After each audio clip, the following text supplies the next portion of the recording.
tá em casa, não sei se eles assistem, espero que assistam, né? Mas, porque para fazer o formulário, pô, ajuda bem mais se assistir antes, né? Depois, né? Então, na hora que você entra lá no YouTube, lá tem a visualização, né? Ou você nunca viu? Nem viu? Tem, tem, Ah, então as pessoas tá vendo. tem. Ou os professores mesmo, vendo, os diretores mesmo. Você está acompanhando aqui meus slides de álcool, enóis e fenol? Pô, pode falar. Então, é o primeiro momento pedagógico, que é a problematização inicial. Geralmente, esse momento ele se caracteriza para a gente apresentar algumas situações reais que vocês conhecem e vocês vivem sobre essas funções químicas que eu vou apresentar hoje. Nesse momento, é o momento que você pode expor mais, assim, falar um pouco sobre o que você entende sobre esse assunto, sobre essa situação, se elas são significativas para a sua vida e quais são as contradições locais e que fazem parte das suas vivências. A ideia é proporcionar um distanciamento crítico do aluno ao se defrontar com as interpretações dessas situações e fazer com que você reconheça sobre a necessidade de obter um novo conhecimento, com que você possa interpretar a situação de uma forma um pouco mais elaborada. Assim. Então, por exemplo, aqui, ó, sobre as funções orgânicas, sobre uma introdução às funções oxigenadas na química orgânica. Por que é importante estudar sobre os impactos do álcool na sociedade?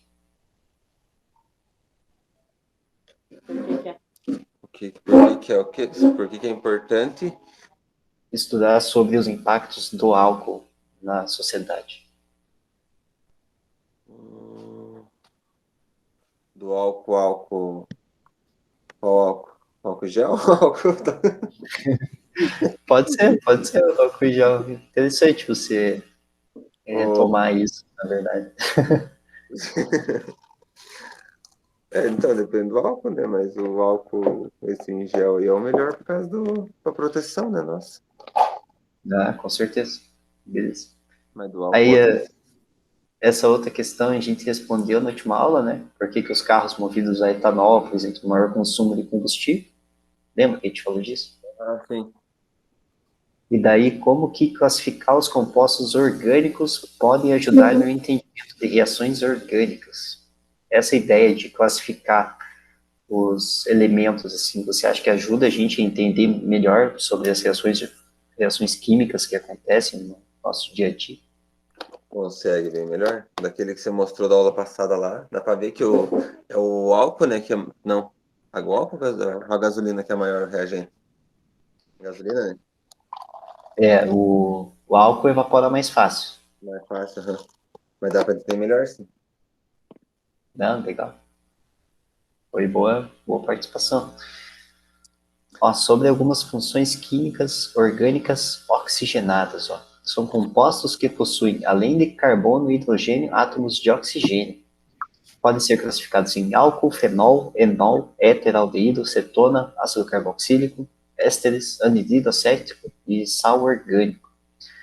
E hoje a gente vai focar mais nesses três primeiros aqui, no álcool, no fenol e no enol, tá? Olha, Então, algumas propriedades desses compostos. Ó. Uma propriedade que ajuda muito a gente no laboratório e fazer as reações na química é sobre a solubilidade desses compostos.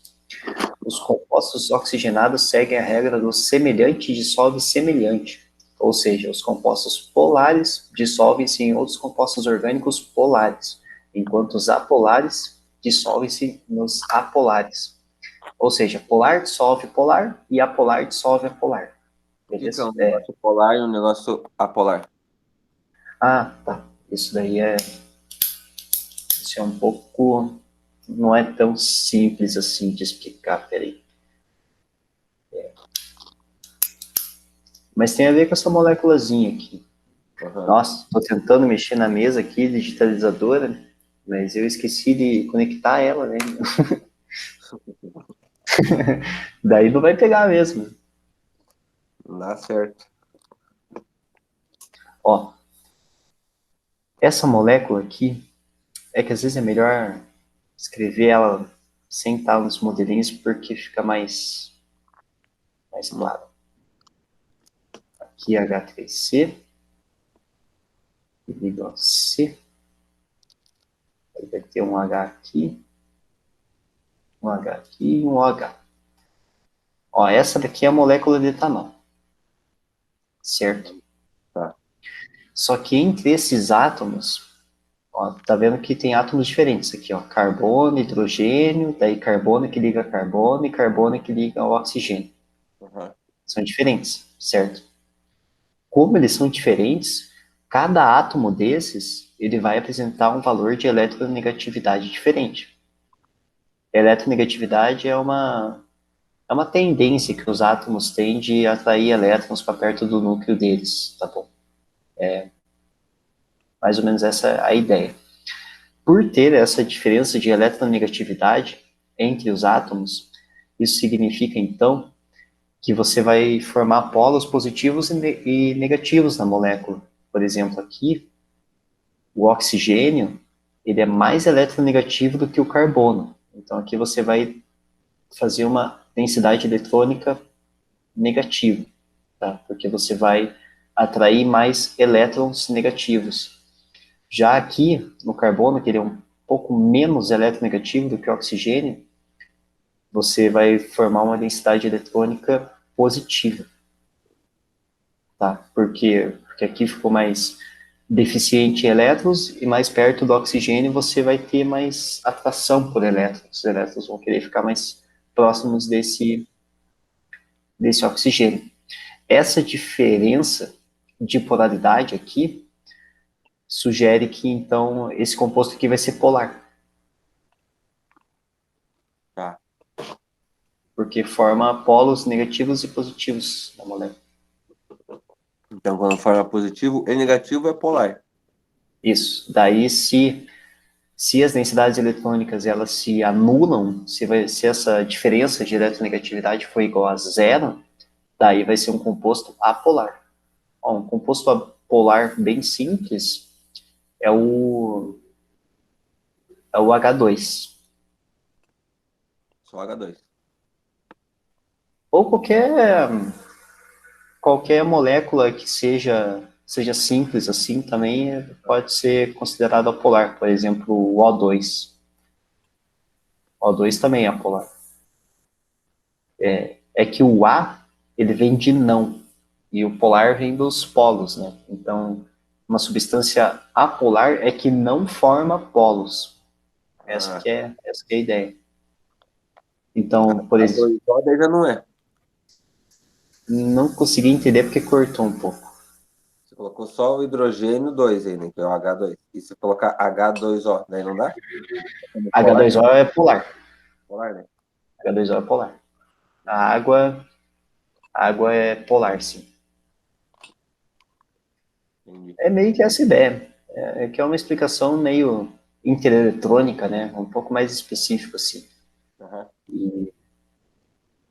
Mas geralmente a gente consegue ter uma ideia bem geral, assim, sobre o que é polar, o que é apolar, por exemplo. O benzeno, essa molécula aqui, ó, ela é apolar. Aí, então, ele é um bom solvente na química orgânica. Acho que eu vou chegar nessa parte daqui a pouco. Ó, o benzeno é geralmente usado como solvente de compostos orgânicos, enquanto a água é usada geralmente como solvente de compostos inorgânicos. E acontece por causa dessa diferença de polaridade que a gente estava comentando. Tá? Então, olha aqui ó, a resposta deles. O benzeno é um composto orgânico de carbono e hidrogênio, sendo uma molécula não polar, apolar. A água já é um composto inorgânico, com hidrogênio e oxigênio, e é uma molécula polar. Como semelhante, dissolve semelhante, você tem que o benzeno, geralmente, ele é um composto que é usado como solvente na química orgânica, e a água é um composto que é usado como solvente na química inorgânica. A gente comentou também sobre a combustão, né, que precisa de combustível, comburente e energia para que para que haja uma combustão, para que tenha fogo. Uhum. A reação da combustão da gasolina, lembra que a gente comentou que Aham. como o octano é uma molécula maior, isso então faz ele render mais, né, no seu tanque de gasolina, enquanto o etanol ele evapora mais fácil. Aqui é meio que essa explicação que eu te dei da combustão, né, do etanol e da gasolina, só que de uma forma um pouco mais específica, assim, ó. No sentido tradicional, combustíveis são materiais que emitem calor ao reagirem com oxigênio no processo de combustão. Essa propriedade permite que uma quantidade de massa de um combustível desempenhe um papel de reservatório de energia, capaz de armazenar em sua estrutura química até o momento de ser usada. A quantidade de energia sobre a forma de calor que um combustível pode fornecer quando queimado completamente chama-se poder calorífico. No caso do automóvel, os combustíveis mais comuns são a gasolina e o álcool, cujos poderes caloríficos típicos são de 9.600 e 6.100 quilocalorias por quilo. Então, o poder calorífico da gasolina é superior ao do álcool. Portanto, carros movidos a etanol apresentam maior consumo de combustível em comparação aos que utilizam um derivado de petróleo, estando ambos em condições idênticas de desempenho mecânico. Esse, então, é o segundo momento pedagógico, que envolve um estudo sistemático dos conhecimentos envolvidos no tema e na problematização inicial. São estudados os conhecimentos científicos necessários para a melhor compreensão dos temas e das situações de uma forma mais significativa. Nesse momento, é importante enfatizar que os conhecimentos científicos são os pontos de chegada. E essa prática, e o que foi produzido principalmente por Belizerkov, Angut e Pernambuco, ela envolve uma ruptura desse processo. Eu não vou entender exatamente como uma ruptura, eu vou entender como uma evolução dos conceitos que vocês trazem aqui para a escola, tá? Não exatamente como uma ruptura total do conhecimento que vocês têm. Então, essa daqui é a função química álcool. Ó. A função química álcool, ela apresenta uma hidroxila ligada a um carbono saturado. Então, o que caracteriza a função química álcool é a presença desse OH a um carbono saturado, tá? E o carbono saturado é aquele que faz apenas ligações simples, tá bom?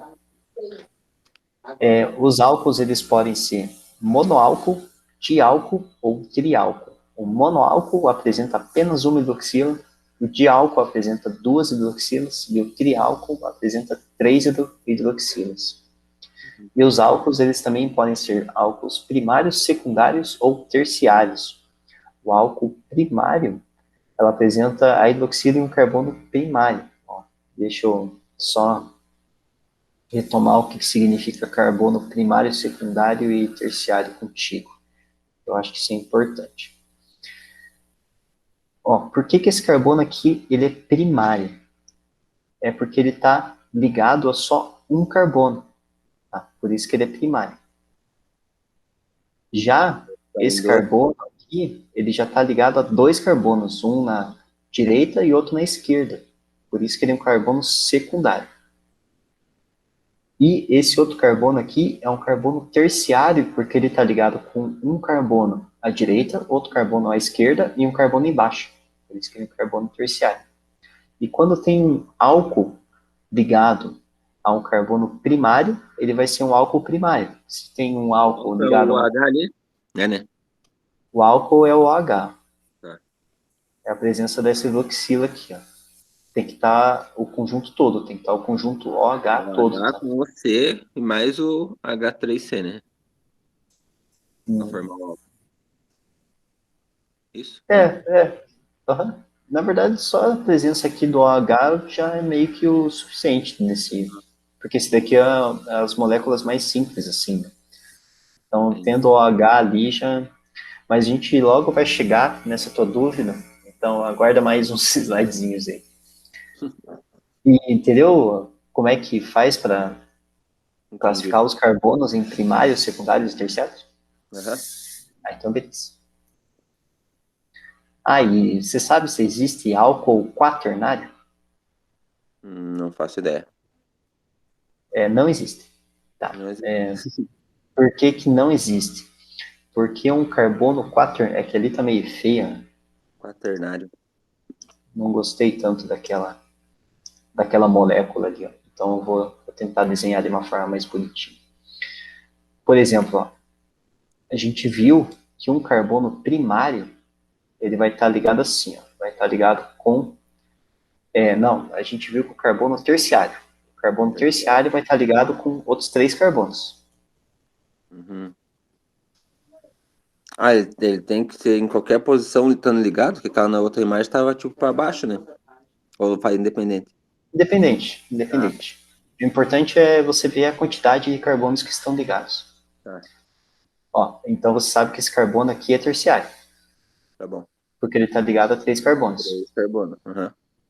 Mas como que ele faz então para ser um carbono quaternário? Na... Se fosse para fazer, né? Você ia puxar a mão um risquinho para baixo e ia fazer, né? O quaternário. Ia fazer o CH3, né? Sim. Só que o carbono, ele só faz quatro ligações. Se ele fizer mais do que quatro ligações, ele não fica estável, tá? Ele fica uma molécula meio Mas instável, então ela ele não teria que estar ligado também naquele outro lá, no H? No... precisa de um OH ainda, né? É, Precisaria, tipo, fazer um OH aqui, assim, né? aí ficaria 5 negócios aí conectados. Não que não possa existir, até pode existir, dependendo das condições que você produz, assim. Aham. Mas aqui na vida da Terra, isso não pode, tá? Ou então isso acontece por questões de milissegundos, acontece por um período assim tão pequeno de tempo que não seja ser significativo. Então, é meio que praticamente impossível. Não podemos falar que é impossível, né? Porque nada é muito impossível. É, Mas, então, por isso que não existe álcool quaternário, porque só que é o terceiro. vai só ter o terciário. Beleza? Isso existe, mas aquele outra molécula ali que eu desenhei, daí não muito difícil de fazer ela existir. Ou então ele pode existir por um período muito breve de tempo, assim. Ó, daí não, o carbono quaternário já faz as suas quatro ligações com outros carbonos, não havendo valências disponíveis para se ligar à hidroxila, OH. Hum, E daí aqui tem as regrinhas de como que faz a nomenclatura desses álcools. A nomenclatura, geralmente, dos compostos orgânicos, eles seguem essa ordem de prefixo, infixo e sufixo, tá? O prefixo, ele indica a quantidade de carbonos. No caso aqui tem um, dois carbonos. E o prefixo, que indica dois carbonos, é o prefixo et.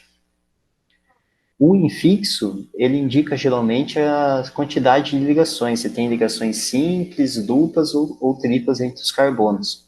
uhum. Nesse caso aqui, só tem ligações simples entre os carbonos. Como é ligação simples, você usa o infixo an. Então, vai ser o etan. E o ol indica a função química álcool, que é o sufixo. Tá? Então, já que tem um OH ligado ao carbono, por Uhum. isso que então que esse daqui vai ser o etanol. Beleza? Uhum. E as regrinhas você vai ver que elas meio que se repetem, assim. Geralmente é formado por prefixo, intermediário, sufixo, aí quando tem outros ligantes, a gente pode acrescentar um radical, esse tipo de coisa, tá? Uhum. Mas para fazer esses nomes aqui, isso daqui tem que praticar um pouco, sabe? Não é tão... É, tipo, esses que o da gasolina é grande, é difícil saber, né? é difícil. Mas o passo que a gente faz, assim, meio que a ideia que a gente costuma fazer é você primeiro destacar a sua cadeia principal. A sua cadeia principal é sempre a cadeia com maior quantidade de números de carbonos. Então, Aham. vai ser essa cadeia aqui. Hum, E daí numerar os carbonos a partir do grupo funcional. Aqui já está numeradinho, ó, carbono 1, carbono 2, carbono 3, carbono 4, carbono 5, carbono Ao 6. contrário, né? Oi? Conta daí de lá pra cá? De lá do final pro começo? Do final, porque está mais perto aqui do grupo funcional. Tem Ah, que tá. começar a contar aqui. Você Entendi. sempre tem que deixar, indicar o seu grupo funcional com o menor número possível, Tá. beleza? Geralmente é assim que as regras da IUPAC sugerem para a gente fazer esses nomes. Como tem 6 carbonos, é o que era uma molécula X, que X indica 6 carbonos. Uhum. Mais ou menos, tipo, o Brasil é pentacampeão, o Brasil queria ser hexacampeão, né? Então daí o prefixo vai ser X mesmo. Entendi. Aí o intermediário vai indicar se tem ligações simples, duplas ou triplas. Quando tem só ligação simples, é o AN, tá? Então por isso que está o AN aqui, hexan. Uhum. Então, também é importante você indicar onde está o seu grupo funcional. E você pode, numerando esses carbonos, indicar onde é que ele está. Por exemplo, a função álcool está no carbono 3. Então, vai ficar hexan 3-ol, para indicar que a função álcool está ligada a esse carbono 3. Beleza? Tá. Tudo meio que segue Entendi. uma ordem, assim, sabe? Tem um sentido das coisas. E Mas daí aquele outro lá, o CH que tá com o CH pra baixo lá também. Ah, daí não é OH, né? Daí no formal. não, mas tem que indicar eles também. É importante indicar onde é que eles estão. Eles são os radicais. Esses radicais, eles têm que vir antes do nome, antes de todo o nome, beleza? Então, a primeira parte que a gente faz geralmente é nomear a cadeia principal e depois ficar refletindo quais são os radicais que existem, como que é a melhor forma da gente indicar eles. Quando tem um carbono só, a gente usa o met como prefixo. Então, esse daqui é tipo o radical metil, que indica que só tem um carbono, Metiu. beleza? Só que eu não tenho só um radical metil, eu tenho dois radicais metils. Eu tenho um radical metil aqui e outro radical metil aqui. Baixa aí, então, isso aí. Então, eu tenho que indicar os dois, certo? Então, daí, como é que eu vou indicar isso? Ó? Um dos radicais metis está no carbono 3 e o outro radical metil está no carbono 5. Então fica 3,5 dimetil, porque são dois radicais metil. Então o nome da molécula toda fica 3,5 dimetil hexan 3-ol. Mas isso ali, esse tracinho ali é um tracinho só ou é um menos? 3,5, É um sabe? tracinho, é Ah, só um tá. tracinho. Seria alguma coisa tipo negativo. Não, falta 5 minutinhos, mas então só vou passar aqui para a nomenclatura usual, logo a gente discute mais um pouquinho, tá? Às vezes a gente não chama também só pelo nome da IUPAC, que foi esse nome aqui que a gente aprendeu a fazer agora há pouco. Às vezes a gente também nomeia de uma forma mais usual, assim, por exemplo, álcool etílico, álcool metílico, né? Porque fica mais fácil da gente conversar, fica mais prático também, né? E uma nomenclatura usual dos álcools é você indicar que é um álcool mais o nome do radical que está logo ligado a esse hidroxila com a terminação ico. Por isso, então, que aqui, por exemplo, eu tenho a função álcool, que é o OH, e ligado ao álcool, eu tenho esse metil aqui, que é só um carbono. Tá? Quando tem só um carbono é metil, daí quando tem dois carbonos é etil, beleza? Uhum. Então fica álcool metílico. Álcool metil. Ó, metil mais o ico fica metílico, para você Uhum. se referir ao primeiro aqui. Daí, o álcool etílico é quando tem dois carbonos. Ele também é utilizado na fabricação de bebidas alcoólicas, em combustível e também em produtos de limpeza. E esse radical inteiro aqui, ele também é conhecido como radical benzil.